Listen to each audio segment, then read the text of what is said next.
Hier soir, TF1 s'est placé en tête des audiences avec Sherlock Holmes, jeu d'ombre réalisé par Guy Ritchie, porté par Robert Downey Jr. et Jude Law. Le film a attiré plus de 3 millions de téléspectateurs, soit 17,2% de part de marché. M6 se place juste derrière, avec son émission La famille a remonté le temps, Destination 70.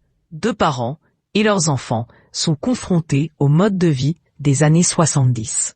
Le programme a été suivi par 2,25 millions de curieux, soit 11,8% de PDA. Enfin, France 2 et son magazine Secret d'Histoire, présenté par Stéphane Bern, qui était consacré au sultan Moulay Ismaïl, a été suivi par 2,6 millions de Français.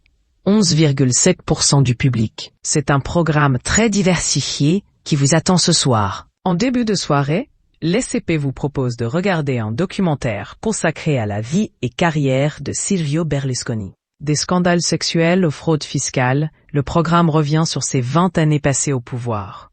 Changement de décor sur Arte, puisque la chaîne diffuse ce soir la fiction Moi et Kaminski, réalisée par Wolfgang Becker, suivi d'un film consacré au groupe Dépêche Mode, plongé dans les coulisses de leur tournée mondiale inoubliable. Synopsis.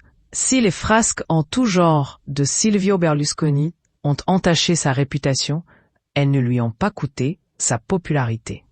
Fraude fiscale, scandale sexuel, l'homme a été mis en cause dans de nombreuses affaires, mais reste au centre de la vie politique italienne, soutenu par l'électorat.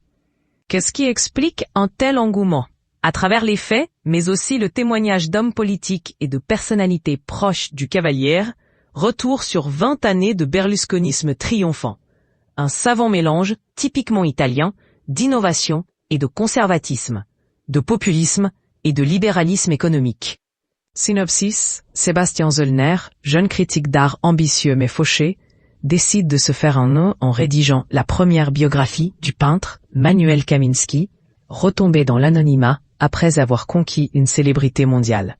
Aveugle, malade et misanthrope, l'artiste vit retiré depuis plusieurs années dans un village montagnard, en Bavière. Persuadé que Kaminski n'en a plus pour très longtemps, Zoellner espère faire coïncider la publication de l'ouvrage avec l'annonce de son décès. Synopsis, entre octobre 1987 et juin 1988, Dépêche Mode est en tournée mondiale. Ayant réuni plus d'1 million de spectateurs, les 101 concerts marquent la consécration du groupe qui, en 6 albums et plus de 20 hits consécutifs, est devenu la formation phare des années 80. Les membres du groupe sont suivis sur la route, dans les coulisses, sur scène, jusqu'au 101e et dernier concert au Rose Bowl de Los Angeles, devant plus de 70 000 spectateurs.